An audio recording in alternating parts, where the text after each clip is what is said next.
Yes, the Steelers. You know, the whole dynamic here that Drew Allar had a very, very impressive combine. He was talked about with guys like Ty Simpson. That was the name I remember hearing. There's talks about how with the Steelers, they're saying they have had meetings with these guys, and Ty Simpson was the one they talked about the most. But hearing Drew Allar's throwing and like his accuracy, like guys, when you are 6'5" and you're 230 pounds, that is the build of a quarterback for the NFL. Everyone keeps talking about how Drew Allar has no business being in the same conversation with Will Howard or Ty Simpson or even Mason Rudolph. Like they would say, this dude is just not worth the time. If this player were to be still around by the third round, I don't understand how you don't want to try at least to get the dude and give him a chance. These structures don't come along very often. You don't have these types of profiles in the NFL every day. Like that right there is perfect. 6'5", 230. And an arm that can throw pretty much the length of the football field. The guy was a 5-star recruit in high school. We need to just understand this really was more about how Penn State and that freaking coaching staff ruined him. This really was what it was all about. I mean, a coach that does not care about development, that does not care about any type of like mentality. It's just they went in there and said, well, I still think that this guy deserves to be looked at in this way. And it's like, no, this is the type of pressure you put on the kid. And of course it messed with him. Oh, we got a comment. Mr. Matt Long, what's up? But I still say he was in a crap offensive system. He was not an RPO. Yeah, I totally agree with you, Matt. This right here is what was the huge problem with Drew Allar and Penn State. The guy went through a system that was not designed for him. They did not give him anything. They did not. They tried their darndest to say, well, we do have tight ends, and that should be the factor. And yes, when you have a player like Tyler Warren as a tight end, that right there is a superstar. And of course, when it was there, Drew Allar looked great because he had that type of talent. And the Steelers, guys, come on. Let's be honest about this between the tight end room. Darnell Washington and Pat Freiermuth, come on. This right here is setting up for a great chance to do something with a good quarterback. And Drew knows how to connect with tight ends. And listen, for our first-round draft pick, I am really pushing that they're going to go after Makai Lemon of at USC. I think they're going to push for this guy. And if they are to make something big happen, the Steelers in the offseason in terms of trades, it's coming up next week, March 9th, which is the big topping point we'll have next week for the episode, is that we're going to be looking at maybe potentially getting a guy like Brian Thomas Jr. from Jacksonville. We were to make that happen, and then we go out and get Makai Lemon for the draft. Folks, Metcalf, Lemon, and Thomas Jr., come on. What quarterback would not have a field day with this type of offensive system?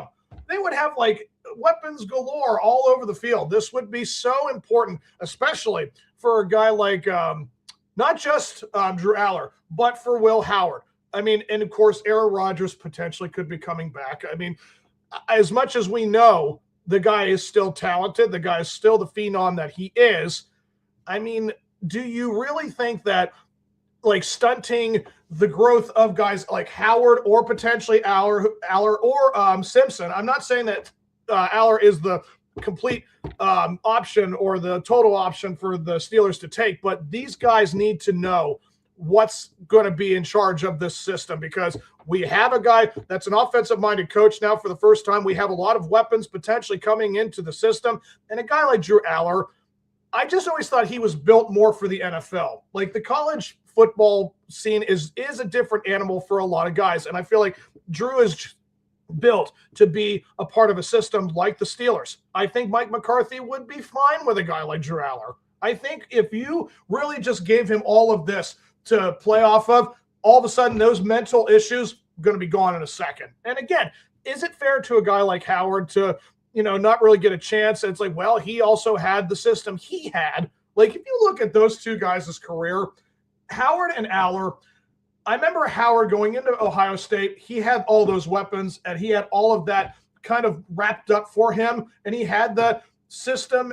It just seemed like it was a night and day situation. I'm not saying that Howard cannot adjust or do something in the NFL, but when you have everything given to you in your college days, it's kind of like, I don't know. I feel like it's, if you've never driven manual, if you've never driven stick in a car, it's like if you had it automatic your whole time, and then the NFL is kind of like the manual system. It's like, how do you know how to drive it? Like, do you know how to shift and everything when it comes to second, third? Like, it makes a huge difference when you're talking about those types of systems. And I'm not saying Drew could have a better opportunity to drive stick as opposed to Howard, but I think that is a good question as to it. So when minicamp comes along, I feel like we will need to see that in the minicamps. If Aaron Rodgers is coming back and he has all these weapons, guys, yes, we're still going to put ourselves in playoff conversation.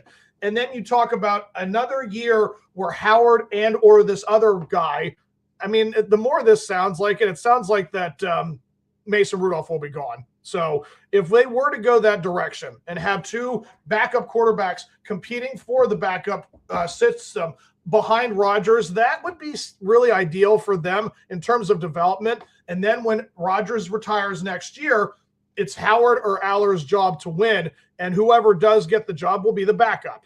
I mean, I'd like to think having two guys that are the same age virtually be your starter or backup by next year, it just seems like that would be the best system.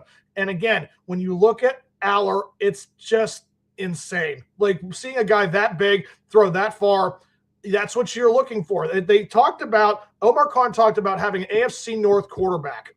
That really is what it is supposed to be. A big, huge hulking guy that can do things that are not just throwing the ball. The guy knows how to really use his feet too. So I don't see any issue whatsoever of them bringing Drew Allar for a chance to be the new guy, to be the franchise quarterback with Will Howard as a backup. I mean, that would not be the worst situation. So there's a lot to go through and a lot to, contemplate. There's so many different ways this can go. But again, if Aaron Rodgers doesn't come back, then we're going to be looking at these two guys in training camp and mini camp. So it's exciting either way. And I don't think adding a guy like Allar into the conversation would be the worst thing on the face of the earth. So I'm wrapping it up here, guys. I hope that you have enjoyed the episode, and I will see you guys next week for,